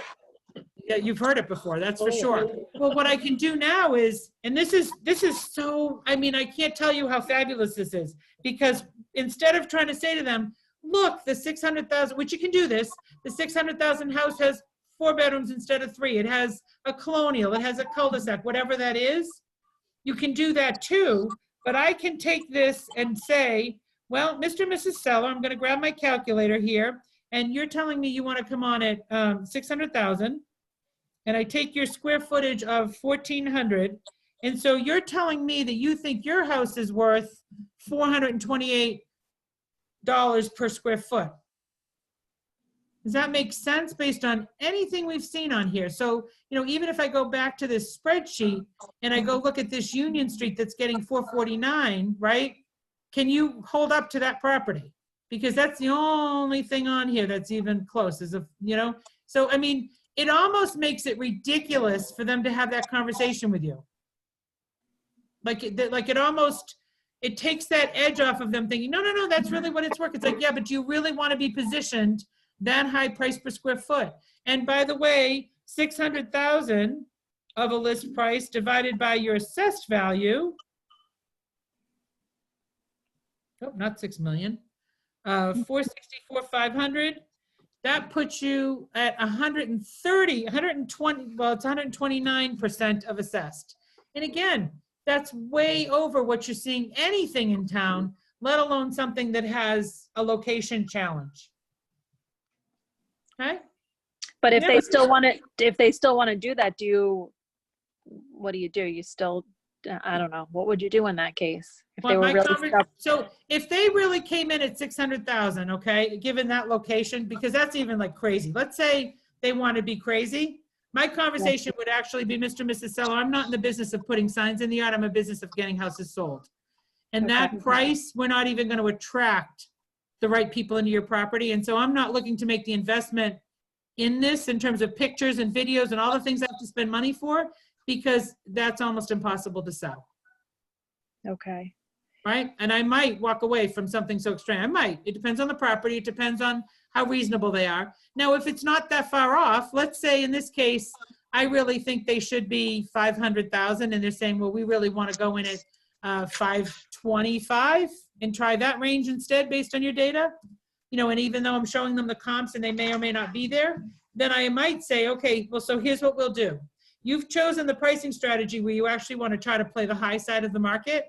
And so with that pricing strategy where you're playing the high side of the market, the way we'll operate is I will, you know, make the investment in you, and I don't have a guarantee that I'll get paid unless I sell it, but I'll make the investment in your property, get the marketing going, but I do want you to sign a price adjustment form now that we will enact within a week to 2 weeks after we list the property if we haven't seen the traffic that we expected.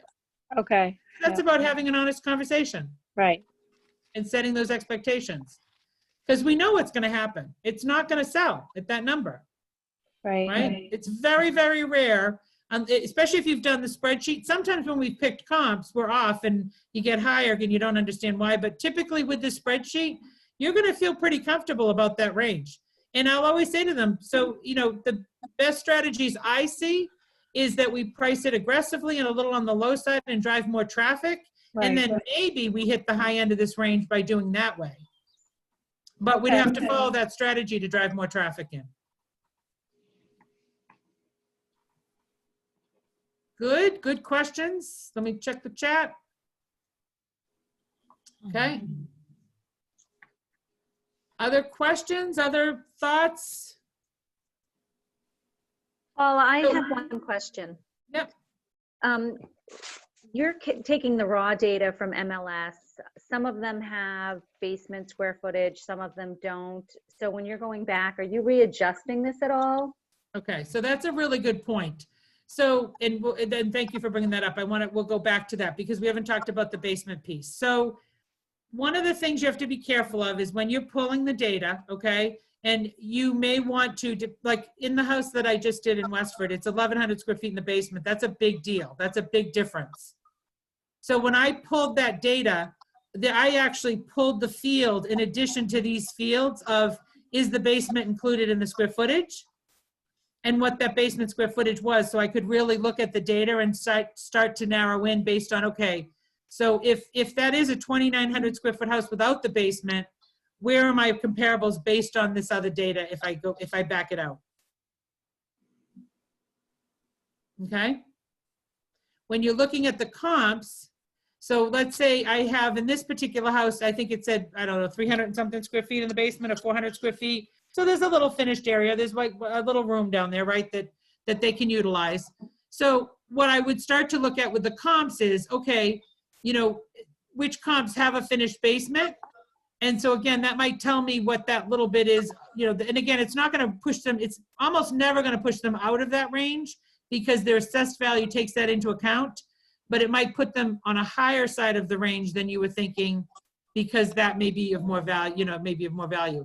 Never, ever does it work, ever, to take the house and say, you know, if you do take the basement included, like if I had run that house for the 4,000 square feet and ran it against other 4,000 square foot houses, my numbers would have been really skewed unless everything else had basements included. And so I was actually getting true comps. Okay. Interesting. So it is something to watch.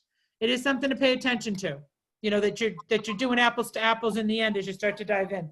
What's helped a lot, because this never actually, it's only been, I've been here doing this for 20 years, and MLS only recently, probably within the last 5 or 10 years, did you even get that field where you can now at least tell where the basement's included or not. We used to just put it in the disclosure statement. So it was really hard to then track into that. You know, now you have an indicator that says, does the living area include the basement, yes or no? So it's easy to pull that in and flesh it out on here.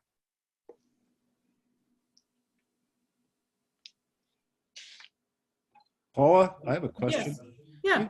You mentioned what early on, just, you know, the price, first of all, to be aware of what the market is, but also to the market direction, but price ahead of the market. So could you talk a little bit about that and what that suggests to us now, to the extent that we even have an opportunity to do this?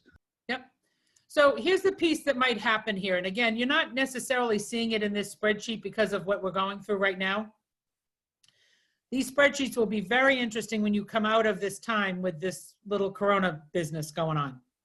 So what you'll watch, and this is, I'm going to go back to this because it's easier to see it here. What I watch or look for here are the trends. And a lot of times, and right now, again, this is why I think this is skewed because we're in the Corona piece. So like in this one's definitely skewed because of that one field. So this technically, let's say this is 347 even. If we take that other one out, right?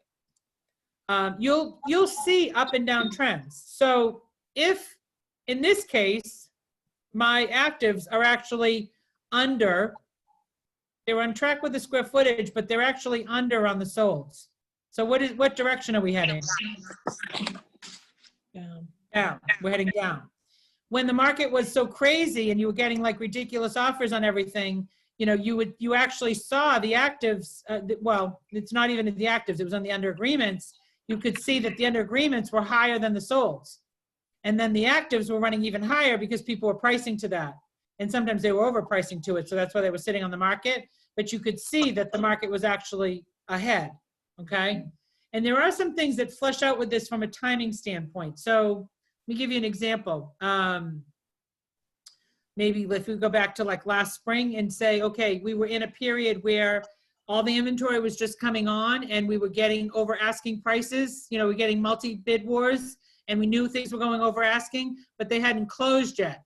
So the solds weren't flushing that out yet, but you know, but stuff was going under contract. And what actually, when you did the spreadsheets back then, what you tended to see was it was hard to find actives to pull into the spreadsheet because they would go under contract so fast, right? So a lot of times the spreadsheet, if you really think about it, look at the data that's in there, it will tell you what's going on. And again, I know people will sometimes question me when I say this, but it has actually been on a slight downward trend for the last 18 months. It's definitely done it nationally, and around here it's slight, and you have to look at different markets and average them out. I have a question related to that too. Is it worth looking at days on market, days to offer in your raw data? It can be. It can be if I'm having trouble. Again, I wouldn't overanalyze if I don't need to, but if I did this spreadsheet and the numbers are making me nervous because of the way they're flushing out, then I might want to look at that to see, well, what is that? Is stuff really just going really quick right now? Or are we in a period where stuff is sitting, you know, because of something that's going on in the world at that point? But again, most times you know what's in the news and what the general feel is. You're just trying to see within that area what that trend is. And what's lovely about this spreadsheet, and those of you that have worked for me on my team and, you know, even the ones that came in as new agents, you know, they know that if they'll come to me and say, will you help me price this property? I will always say, go back and do the spreadsheet, bring me the spreadsheet, bring me the data, and I'll happily help you look at it. I'll run my own spreadsheet before they come in to see what I think. But I'll tell you, you know, it's accuracy percentage is a little scary. People are always like, how can you price a house in Methuen when you don't really know the market in that area? I'm like, well, because I have confidence in my spreadsheet.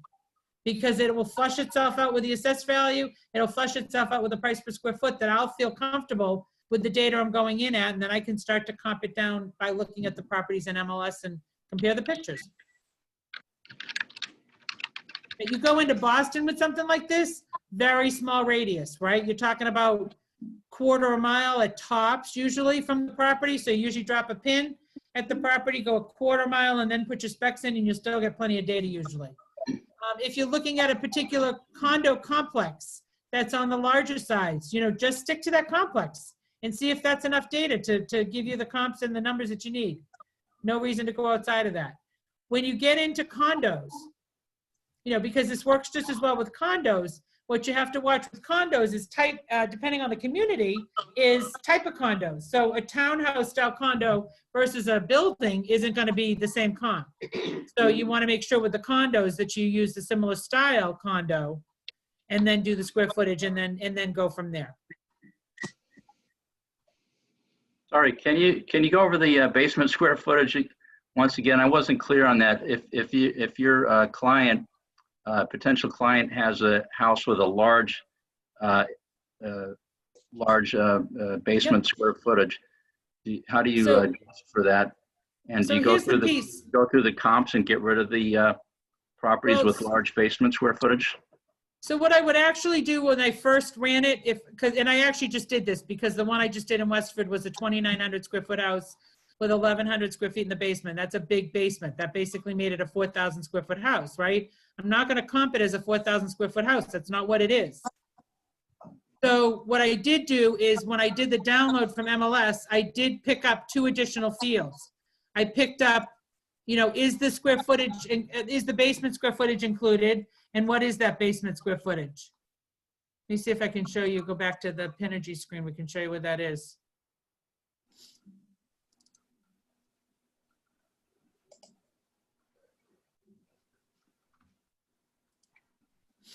So like if I go into this, right? This timing out stuff. If I go back into this, oh, no, I lost my search though. Let me just pick this property so that we just have something to look at. No, let me go this, let me do this. I'll show you my April Lane.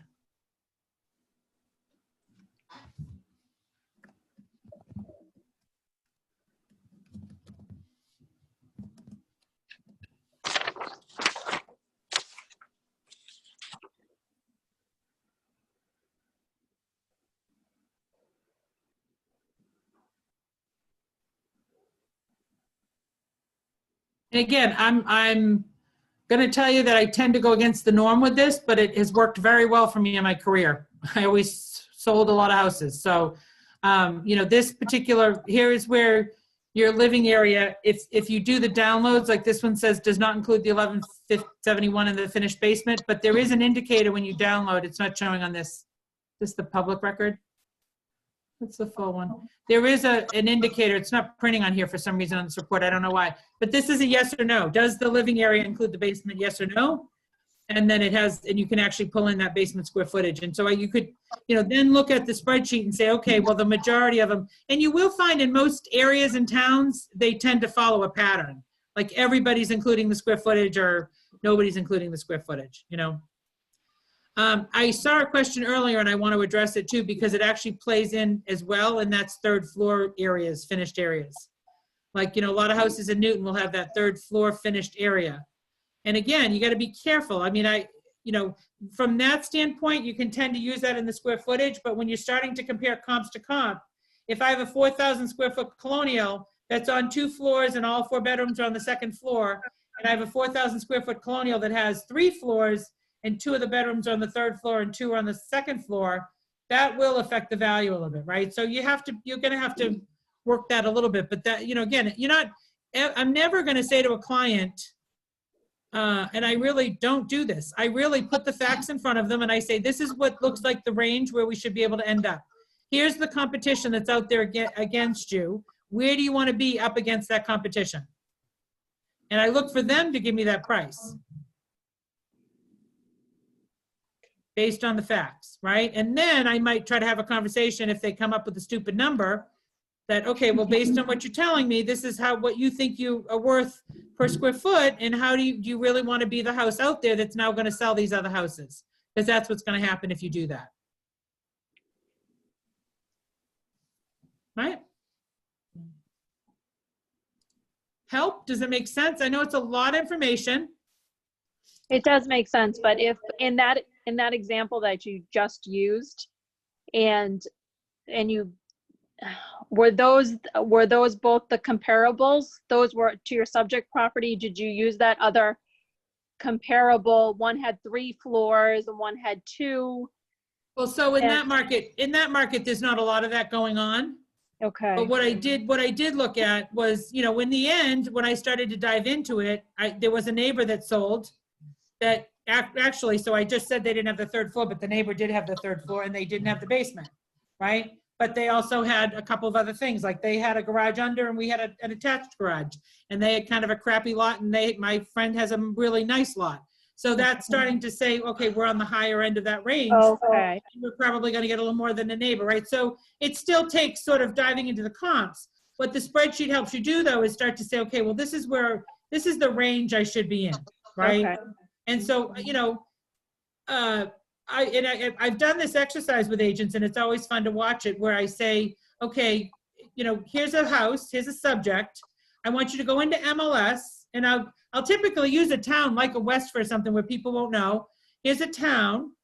Yeah. And so go tell me what you think the price range of this house is. And I'll tell you right now, without this spreadsheet, if you didn't know the Westford market, that 29 square foot house, that 2,900 square foot colonial could actually be anywhere from 500,000 to over $1 million, depending on where it was in town. Yeah. Right? Yeah. I mean, Newton's the same way. All these towns are a lot like that, depending on where they are in town. So this helps you make sure you really, I sometimes call it the sniff test. It's just sort of make sure that I'm in that right range before I start running into the comps and I get stuck on a price that I shouldn't be at. Because the market will flush them to this almost all the time. Okay. Paula, do you ever try to put the MLS numbers in your spreadsheet so when you want to convert this to the toolkit, you already have that done? You could, yeah, you could do that. Yeah, and I mean, like I said, some people like to add bedrooms. Like in this case, because I'm not sure whether this is a 3 or 2 bedroom, I might have added number of bedrooms, and just not from the elimination piece, but from the data analysis once I go forward. Right, so I mean, do what makes sense based on where you think you might need a little more information. So would you present all of these solds and things on a CMA to a client? Nope. No? Nope. So this is my range, right? This is my bullseye. And then I start to narrow in, because I can tell you right now, I mean, we can go back to the MLS, but you know, there's something about this Union Street that's just completely different. I mean, it's almost 700,000. It's under agreement. So, you know, whether that's a ridiculously large lot, whether that's, who knows, you know, there's something there. It's assessed higher too. But I mean, there's definitely, or maybe it's a complete new build, right? There's all kinds, once you look into it, it'll make sense. But so not all of these should be included. So let's say that, so let's say that Union Street property was your subject property. Yeah. And you're seeing it higher, then your comparables would be different than what we see here. We would use other comparables. Well, potentially, because if that's a new construction house, I might have wanted to make sure I pulled in newer builds, right? Okay. As opposed to other houses, yeah. Yeah, I mean, this is, you know, again, we could go take a peek at what that is, but there's something there about that property that, because it's under contract. If it wasn't under contract, I wouldn't be worried about it, because I'd say, well, they're just shooting high. I'm not too concerned about that. They haven't gotten that, so that doesn't tell me it's worth that, right? Yeah, okay. Thanks. So that does play into some other things, right? New construction versus older homes. You know, if you, let's say you're in a market where there's a lot of colonials, and so I have a colonial subject and there's a lot of colonials, then I might say, okay, well, this is a newer colonial, so maybe I only want to look at colonials that are, 10 years old, 15 years old. I don't want to look at all the old stuff, right? Because it would tend to need a little more work and maybe not be as updated. And if it's new construction, I might want to be trying to find, you might not have enough new construction to go straight against, but I might want to find things that are only within the last, 2 to 3, 4, 5 years, only a couple of years old, because those tend to still look like new construction. Paula, that Union Street house has a carriage house behind it. I think that's what's Yeah. distorting. It's almost like a double property. Yeah, it's a carriage house, so it's a whole nother element of comparison. I will tell you what's interesting is when you do this and you do it long enough, like I've been doing this for 20 years, I can almost tell you that how things are going to flush out, and what you're going to start to see. Like even with that house that was on the weird island. I mean, he's like, you came up with a number that's ridiculously low compared to everything else in town. I'm like, yeah, but that's what makes sense based on its assessed value. That's a tough location. And every house is sellable, right? Every house, regardless of that house, it's sellable.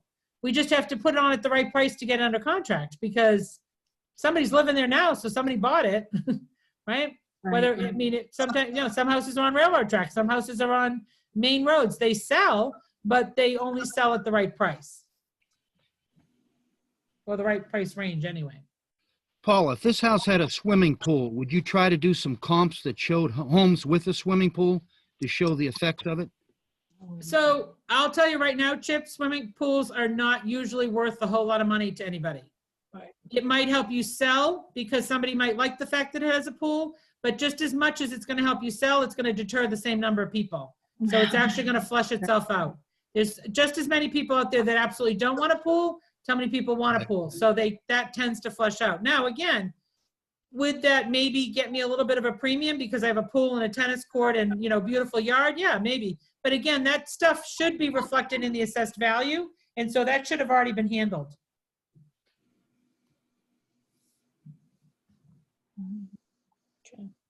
Good? Good. So here's my advice, and it's hard to do. It's very hard to do the first time, but I'll put this in the Dropbox. If you don't have access to the Dropbox, just shoot me an email and I'll set you up so you can pull the handouts and you can pull the samples and you can pull the recording in case you want to go back through it. But the best thing to do with this, and I know some of you even in here have been through this a couple of times. First of all, you can always come back and do it again. Sometimes it takes a few passes. But go and do a property. Practice this. Do a couple of properties. Practice it. Don't hesitate. Pick up the phone, get on my calendar, and we'll walk through the analysis that you did and talk it through a couple of times. And it's a little bit of an art. There's a science and an art to this, right? And usually, though, I will save you a little bit of aggravation. Usually, the people who are having trouble in saying these numbers aren't making sense, they've narrowed it too fast.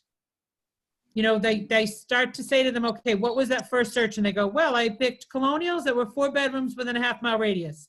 And that were also like 1,400 to 1,600 square feet. Way too narrow. Unless that's a very highly populated area, that's probably way too narrow.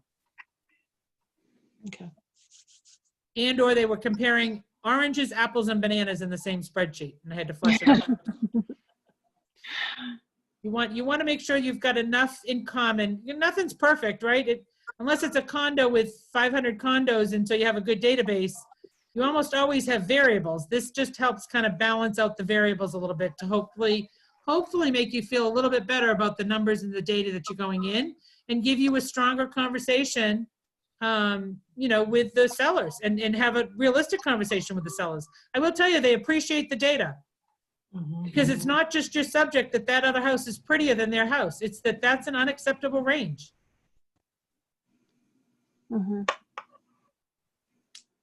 Susan, you talked about parking in the city. Again, parking tends to be in the assessed value as well. But, if you needed to put that field just to double check that is a big factor. So you have to pay attention to where the property is and what might be important. But a lot of this stuff, when you start to dive into it, a house in Somerville that has a garage and off-street parking is assessed for more than one that doesn't have any parking. So it does flush itself out that way. Okay, great. Thank you. And the Dropbox is just a Dropbox where all my recorded trainings are saved and I share it with you and it's a link and you can go in and play them at any point and or download the files that are in there. I mentioned Alan Dalton's fabulous session that he did. That recording is in there. There's all kinds of good stuff in there, so. Like my And how little do we toolbox. access that? How do we access that Dropbox? Just shoot me an email and I will share it with you. Right. Once it's shared, anything I put in after that, you'll have access to too. So you'll have access to all the files in there. Thanks. Maybe this is getting too fine, but what if you had a condo that was partially below grade and you couldn't find many comparables for it? Again, the assessed value typically will flush that out because that garden level is less desirable. So Okay. that usually will be in the assessed, but you'd want to watch that in the data. You can, again, when we do condos, you want to make sure you do the right style. So like garden style versus townhouse. And then in that particular case, you might want to say, okay, what's garden level versus, first, second penthouse level? If I need to, as I need to dive into the comps. Okay. So that makes sense. You pay more attention to the assessed value than the square footage in that case. Well, it's why we're using two factors to help us make sure that we're not skewing one way or the other, right? Two Right. variables are better than one because I can test them against each other to see if they actually make any sense. Is there overlap there? And majority of the time there will be, that's telling you you're working at least with good data. Okay, thanks. Yeah. Great. Well, I'm glad you guys joined me tonight. I apologized about last night with the computer issue. Looks like we still got a decent number out of the original registered, but again, it was recorded. And so you can go in. Let's stop the share so I can get back to the screen. You'll be able to go in. You'll be able to get all those handouts that I referenced in the spreadsheet we did at the front end as well. Any other questions? We're good? All right, thanks for joining me, guys. Thank you, Paula. Paula. Thank you. Paula. Nice seeing everybody. Have a nice night and stay safe. And remember, it's hump day. Have a good evening. Bye.